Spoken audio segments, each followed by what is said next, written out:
Welcome to another episode, and this time we're introducing a new series. This is going to be considering concept cars and what are some of the major concept cars that we've had in the history of automotive design. What I don't want to do is focus on those thinly veiled concept cars that are kind of just a hint at what's coming next.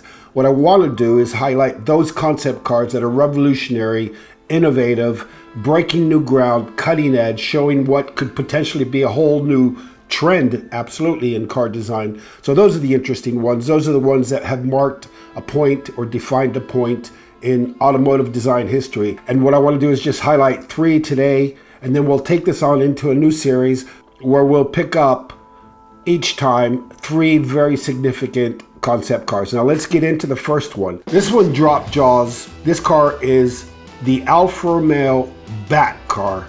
So the Bat, which is for Berline Aerodinamica Tecniche, is a series of three concept cars that were developed by Bertone for Alfa Romeo by a designer called Franco Scaglione.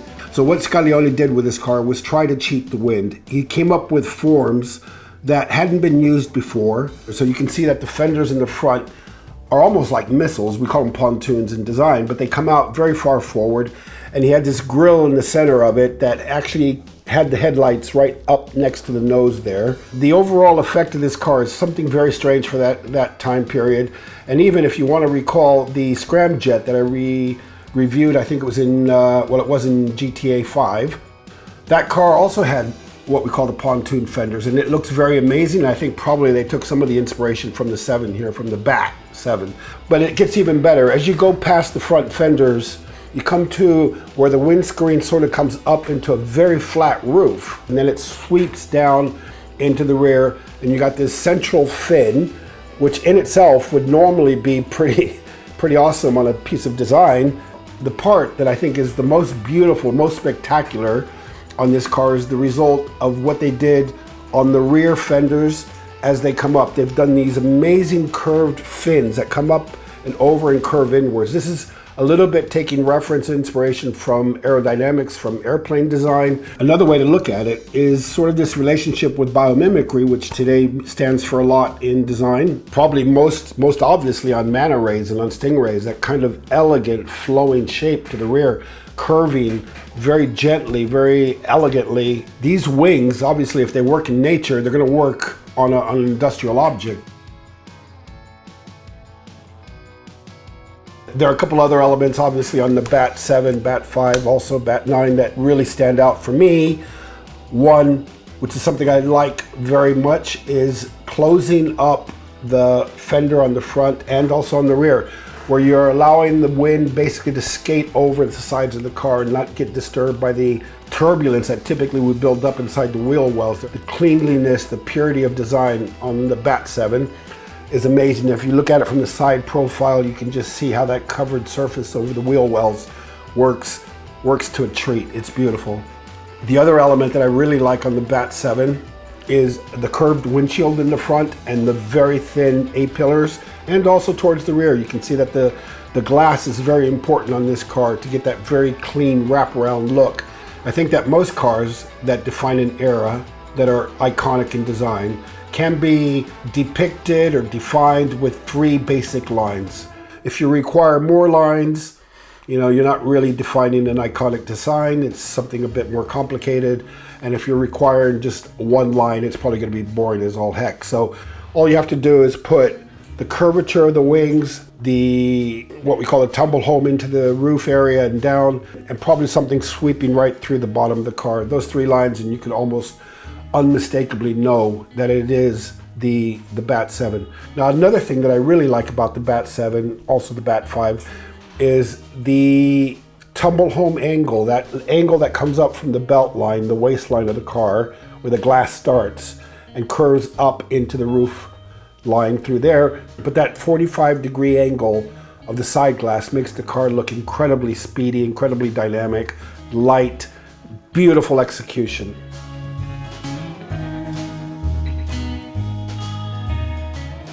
The second concept car that I'm going to talk about is the result of some industrial problems that we had back in the 70s, economic problems with the oil crisis. Now we know there was a 73 Arab Israeli war and then the resulting spiraling of what we call petrol prices and things that kind of triggered a profound influence on the world's automakers at that time. And that was the time, coincidentally, when I really started getting into car design, mostly because of this car that I'm going to speak about, which is, to let the cat out of the bag, the Ford Probe 3. Now, Ford had done previously the Ford Probe 1, Ford Probe 2, those had been done in America, but the Ford Probe 3 was done in the European Design Studios in Cologne, West Germany. Man, I was impressed with it. And I know today it might look a little bit old or a little bit dated, but at that time, in the early 80s, it was fantastic. It was very, very inspiring for me to look at that car. So this car, introduced in 1981, the Ford Probe 3, was, for the time being, as radical as it could get in terms of what the actual design looked like on a road car. So they used aerodynamic principles on this car, which are still modern today. And that car, as it came out, stood at a CD coefficient of drag ratio of 0.22. We don't even come close to that these days. It's I mean, a point or two doesn't really make that much difference, but we're pretty much in the high 0.2s, coming close to 0.3, which is very good. But imagine 0.22 in the early 80s, unbelievable.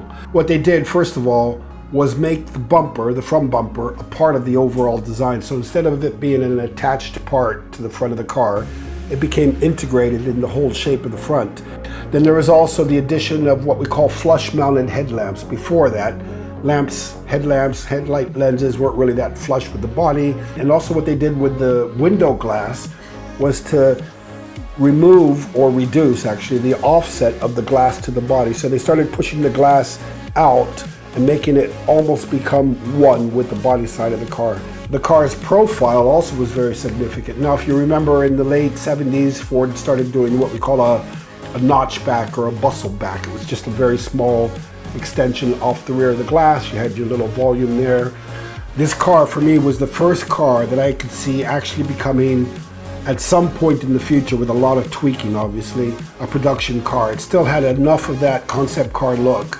Even the consideration on the mirrors, where it was just part of the design of the body, you know, coming off from the front A-pillar and blending into the mirror head, that was very, very revolutionary also for that time. Flush-fitting door handles, when have you seen that before then? The rear of the car also is spectacular. I mean, that kind of digital almost type lighting in the back, where before we'd always had clumps of headlamps or taillights. This was starting to move in a direction where a lot of consideration was given to a new look, a new flush style of taillight, and it worked really well. It looked very futuristic for the time. Ford was a pioneer. They were revolutionary when they did the Probe series with the 1 all the way up to the 5. Those are all interesting cars. Each one's unique. Each one marked a step towards the next one. But for me, my absolute favorite Ford Probe has to be the third one, Ford Probe 3, designed just before I started my design career, and which really, really set my pulse racing, in the sense that this was kind of the car I was looking forward to designing when I started my professional career. And I did start it at Ford in 1986. It's like looking at your granddad.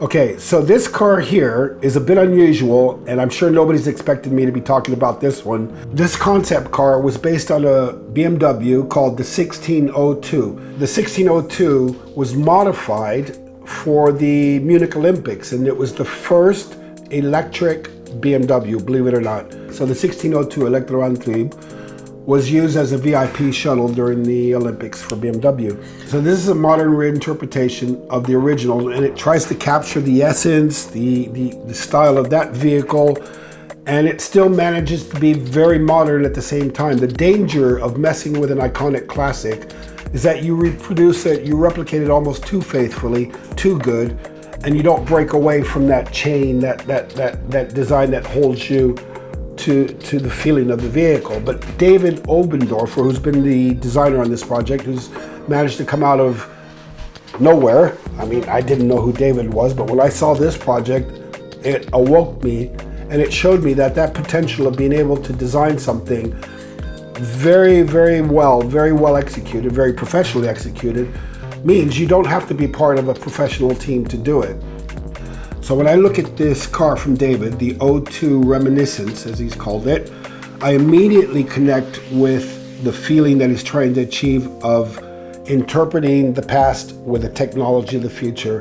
The whole volume and the way he's actually captured the stance of the vehicle, mostly obviously, when you look at it from a side view, you can see the Hofmeister kink is done in a sort of new way. It's a little bit more kinky than the original, but it is BMW. And then you have that nice tension line that goes through the body side, the upper shoulder area of the BMWs. That holds the whole car together in the most simplistic way and most efficient way you can imagine. As you come around the corner, around the back of the car, what could be more BMW than those two taillights that we see on the back of it? The car itself doesn't look overly futuristic.